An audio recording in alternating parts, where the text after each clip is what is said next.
दोस्तों जय हिंद। आज के अपने इस वीडियो में हम अग्निबाण रॉकेट की चर्चा करेंगे। ये अग्निबाण रॉकेट विक्रम एस के बाद भारत का दूसरा प्राइवेट रॉकेट लॉन्च होने वाला है।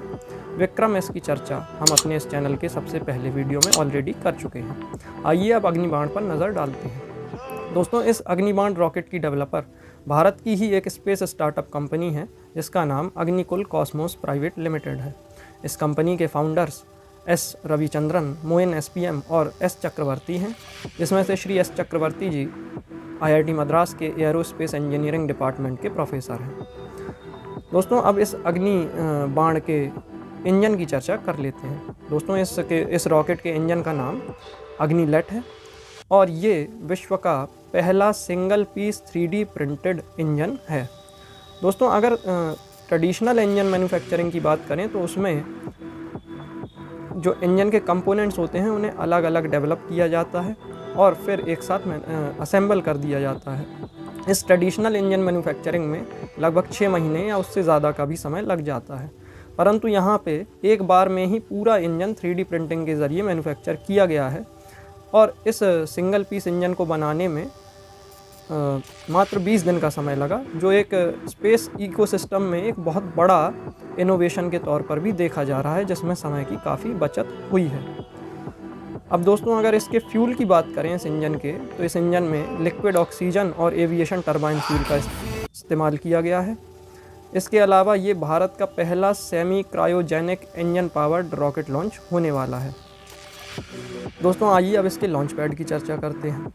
दोस्तों इसके लॉन्च पैड का नाम है धनुष। तो धनुष नाम के लॉन्च पैड से अग्निबाण को लॉन्च किया जाएगा। ये धनुष लॉन्च पैड भारत का पहला प्राइवेटली डेवलप्ड लॉन्च पैड है, जो कि सतीश धवन स्पेस सेंटर श्रीहरिकोटा में ही स्थापित है। दोस्तों इसके अलावा ये अग्निकुल कॉस्मोस लिमिटेड इसरो के साथ इन स्पेस इनिशिएटिव के तहत एग्रीमेंट करने वाली भारत की पहली कंपनी है और इस एग्रीमेंट के अंतर्गत इसे इसरो के एक्सपर्ट्स की सहायता भी मिली है इस रॉकेट को डेवलप करने में। दोस्तों इस कंपनी के फाउंडर्स से लगातार एक सवाल पूछा जा रहा था कि इनके रॉकेट का साइज़ छोटा है और क्यों कोई कंपनी अपने सैटेलाइट लॉन्च के लिए इनको ऑर्डर दे, क्योंकि रॉकेट छोटा है तो ये पेलोड भी, जो पेलोड साइज़ होगा जैसे कि सैटेलाइट है तो ये स्मॉल सैटेलाइट को ही लॉन्च कर पाएगा। तो इसके फाउंडर्स का जवाब ये था कि जिस प्रकार अगर हम इलेक्ट्रॉनिक्स के मार्केट पे गौर करें तो शुरुआती दौर में इलेक्ट्रॉनिक्स मशीनों का साइज़, जैसे शुरुआती दौर के कंप्यूटर देखें तो साइज़ में बहुत बड़े होते थे, परंतु धीरे धीरे इलेक्ट्रॉनिक्स मार्केट में मशीन्स का साइज़ छोटा होता गया।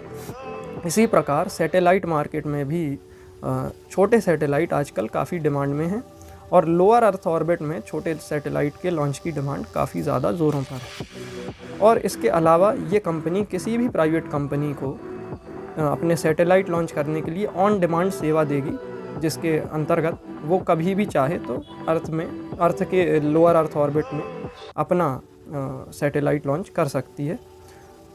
तो दोस्तों हम देख सकते हैं कि भारत में स्पेस स्टार्टअप इकोसिस्टम में लगातार बदलाव आ रहे हैं। पहले विक्रम एस के ज़रिए स्काईरूट एयरोस्पेस कंपनी ने अपनी एंट्री की, अब ये अग्निकुल कॉस्मोस कंपनी है। इसके अलावा भविष्य में हमें और भी स्पेस स्टार्टअप्स देखने को मिल सकते हैं। आशा करता हूँ कि ये स्पेस स्टार्टअप्स भारत के स्पेस प्रोग्राम को एक नई दिशा देंगे और भारत को एक विकसित राष्ट्र बनाने में महत्वपूर्ण भूमिका अदा करेंगे। जय हिंद।